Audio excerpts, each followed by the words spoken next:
Hi again. So, is that someone walking up? Okay. Yeah, so, I find it just very fascinating, the, sort of trial that I'm experiencing right now. Cause it's like an epilogue, it's like an epilogue to a lot of stuff that's happened, to a chapter in life, Simply put, they're, if I'm a business proprietor, owner, runner, you know, businesswoman, if I'm that, then, my fans, my supporters, my allies, investors, clients, that's how I see them first. But I don't see that heartlessly. It's a very meaningful, relationship.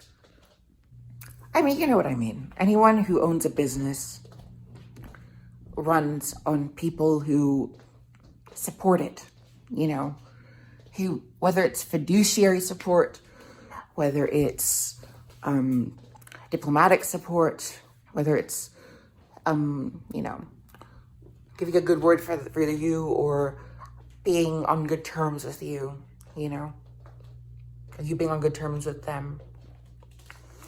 Whether it's transactional support, where they're, paying for your product, in some way, they're showing what in the end is gratitude and interest and things, parallel to love for your product, for your brand. And in the end, as an artist, that's synonymous with who you are, basically. It's synonymous. You are your brand, the brand is you. And if there is a disconcurrence between those, then your brand is in for trouble.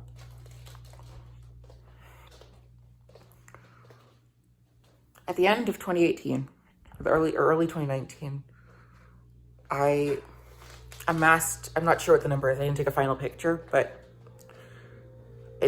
at lowest it was in the 700s, at highest it was over 1,000 followers. I don't think it was in the 700s, I'm just saying that to save my butt. I think it was over 1,000 followers. I remember reaching that milestone near the end of my run on Instagram. And on Facebook, I know I had over 1,200 friends, And, I come to think it makes sense that they'd be pretty similar, because a lot of the people that followed me were my friends on Facebook. A lot of people that, are friends on Facebook with me, they are following me on Instagram too. So yeah.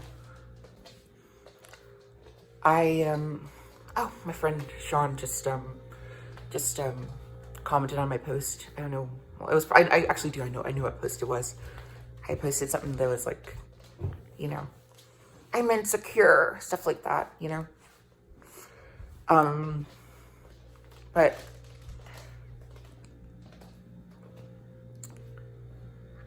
I mean, how many times have I expressed it on here already? Like, just I miss so many people that have just vanished, Yes, they're still alive and kicking and enjoying the beginnings of the rest of their lives, because that's what adulthood is supposed to be. But they moved on from me. And it's more tragic because there's a time when I meant a lot to them.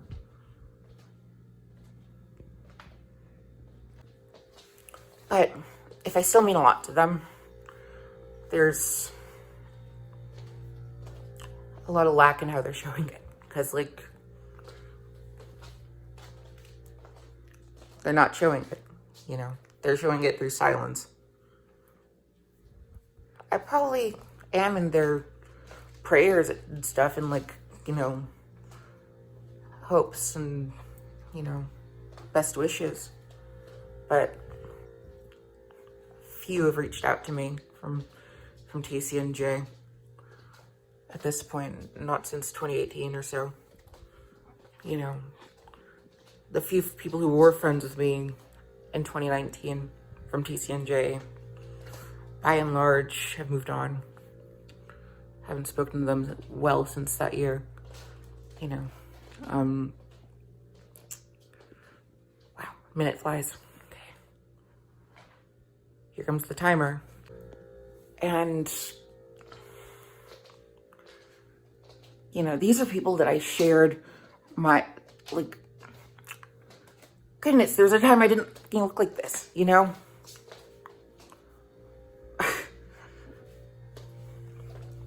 There was a time when I had a freaking beard. Well, I still do. I just shave it, you know? It doesn't grow as fast, you know? Had, you know, smooth but comparatively rough skin, you know? My face didn't lend itself as pretty back then. It was very gaunt and like ridged, and you know, it's very odd how it looks so different now. Back then, it did not look like that. I was a stout, I was stubby looking. I was a stubby man, about 5'8", perfect height now, but short height then. You know, fucking nerd. You know, and now, you know, somehow I'm, you know, visually appealing, sexually appealing. These are not things that I was back then, to be honest. You know, whether it was my image or the energy I displayed, you know, it did not translate that way in 2015. It wasn't until mid-2017 that I started to realize, like, wow, people actually take to me like that now, you know? And in many ways, because of that, I bear only tangential resemblance to the person I was back then, to be quite honest. And it's jarring, and it's like, you know, oh, you look so nice. Here's a picture of me from age 19, you know? Like, what kind of magic trick is that?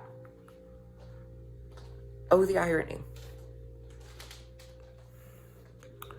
These people knew me then. These people knew me then and through the transition over to what constitutes now. You know, or constitutes now up to a year ago. You know. They knew me. I can't believe this. Them being so genuine on camera. Like, I mean, usually I am, but usually I'm kind of reserved in what I'll display. Because, like, there's like a human impulse to not want to share that. You know, especially in a presentation. I was not a beauty queen. I was a freaking nerd. And now I'm just whole enough. Just slim enough, just smooth enough. Sultry voice. Not to mention, I'm a freaking lesbian. You know? And I did not resemble one, you know, back then. In fact, there was this one girl who went on a date with me before I transitioned. And I'm convinced that the reason she didn't feel a charm from me, as she said it, is that that's just that nervous boy couldn't engage in himself. You know, because not just how you look, it's how you relate to how you look and how you convey yourself through how you look. And I was not,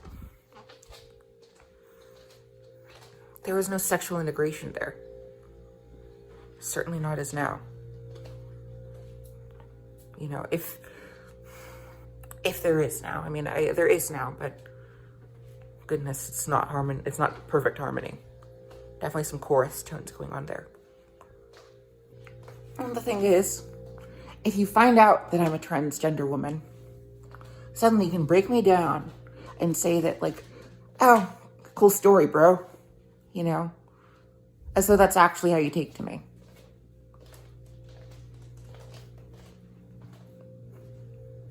Granted, sometimes you do if my voice goes really down, like low larynx and stuff, you know. probably take to me that way, yeah. Like, how many cheerleaders or whatnot, like I was supposed to be, right? You know, actually deal with that.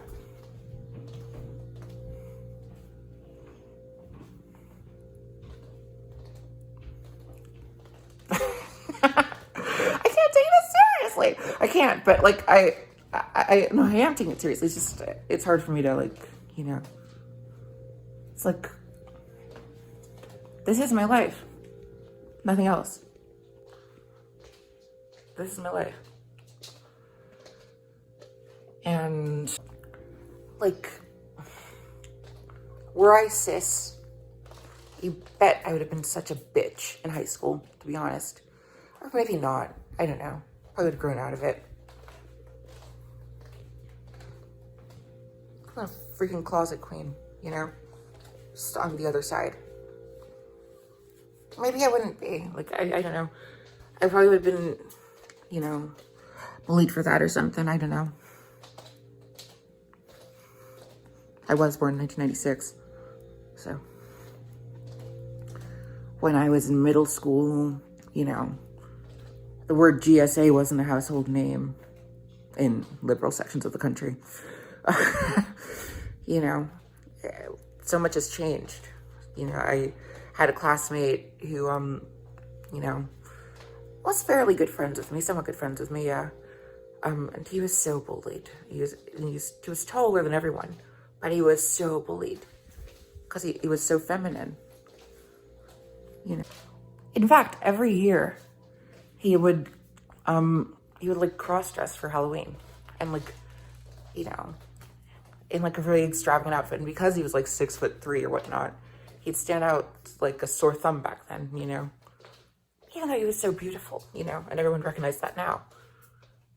Back then, he just seemed like, you know, work your stuff, girl. And like people would be saying that, you know, in jest as like, you know, hardly celebratorily, you know, just like, okay. They'd be like that. We've moved so far. You know, I just wonder sometimes, like, how I would have been. Because, like, I don't know, it came out really good. You know?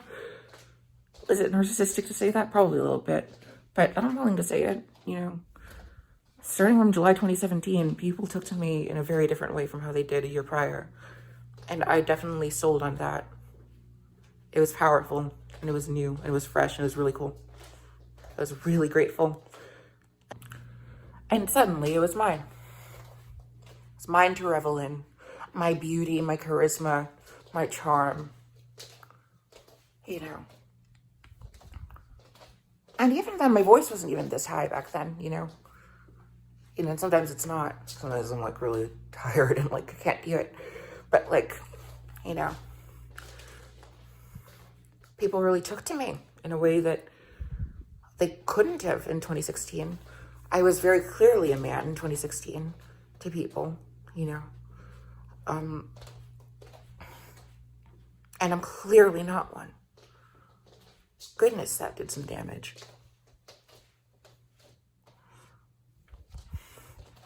And, you know, non-binary people go through their struggle, but that's something that at least back then, it seemed like they didn't get.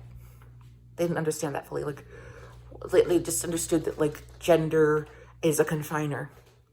But, like, no, gender is beautiful and expressive, you know. And if you're forced to express the other way around, it becomes not just a confiner, not just a limiter, it becomes repressive, becomes something that, like, you're constantly resisting so much of who you are to be. You don't think that someone becomes angry and agitated and anxious and disturbed through that, living even just 5 years of that, let alone 40 like so many have. Thank God that the movement has allowed for people to do that less now, you know? It's not cool. It's not fun. I'm not supposed to be like that. Sorry, a telemarketer called and disturbed that beautiful moment. And now the timer has interrupted the moment again. Now it's a much lighter mood. But, that's not cool. But granted, it builds character. I mean, I don't think we should totally erase human struggle and, like, having to earn who you are, you know, and like having a story to tell. Not everything should be sold on a whim, you know, especially since that's so hard to really recognize in yourself for many people, that they literally are and embody and from within emanate the soul completely opposite of the body that they exhibit and increasingly exhibit through puberty. That's hard to recognize, especially since the mask builds on that so much. And suddenly you can't tell who you are. You can't distinguish who you are from what the mask has told you you are, you know? I felt like that, definitely, especially considering how different I looked, you know? I'm very lucky to have transitioned at 20 or so, because, like, my body developed in a way that, you know, don't have strong tits, but I have hips. You know, my voice developed really deep, but, like, didn't develop deeper. I didn't develop to be, like, 6'1" or something.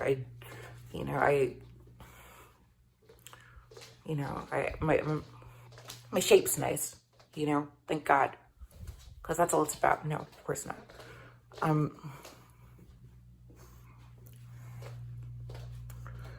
But goodness, I really harnessed that pain and turned it into a mixed bag as far as like the outcome I chose of it. Because some of it translated into my music and my diplomacy and my empathy for people and, you know, what I could convey as a person, as an actress, as a musician, as just a person with a heart. But then also I turned really nasty at times, you know, in ways that still happen. I had a giant breakdown yesterday, and like, it was not pretty. You could ask my friend Peter or my family about it. Don't do that. But it was nasty, you know. Why? Because it hurts. Yes, I still think that I'm a monster, you know, because I fucking looked like one back then, you know, to myself. And then you have to deal, because I looked the part so well, I acted it so well, you know, my voice portrayed it so well. I was attracted to girls, you know, mostly. Some guys are kind of nice.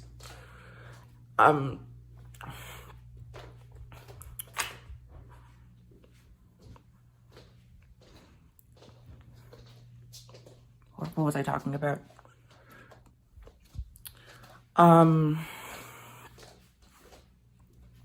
Goodness, I had really good flow just now and like it's gone. Let me watch this a second. I guess I'll jump back to the whole point that this video seemed to circulate around. That because of who I became, because of how I managed my pain, because of mistakes I made, because of who I lashed out at, because of, you know, certain, you know, right-wing policies that I started to buy into, you know. I'm sure there's some of them that are good policies, but because of all that stuff, I lost a lot of clout, and there's little evidence that I had it, you know, because I wasn't that big a business, you know. Now I'm trying to start up again. In Jesus' name, I'll be up there again. But, like, I miss what I had. I miss who I had. Because, like, it was nice to have them. And they know that. They know that. And I'm sure I know that they found me really nice to have, too. I gave them a lot with my presence. That was enjoyable. It was inspiring. That was enlightening, you know. I was interesting, and I am interesting. But yeah, a whole piece of my life is missing. And, yeah, that's on top of, like, the missing girlhood and stuff like that every trans woman goes through. But, yeah. Kind of just here now. And I'm working and I'm being patient with myself, and resting when I need to and working when I need to and, like, you know, paying as I go. So, I guess I'm out now. Yeah. By the way, I want to emphasize, I'm not non-binary, but I recognize at this point that non-binary people go through their own set of real interpersonal toil. Because, like, their identities, like, their souls are basically treated as, like, freakish. Because, like, just because they won't pick one, you know? It's very sad. And the song is coming, I promise. I'm giving myself time. Okay? Thanks.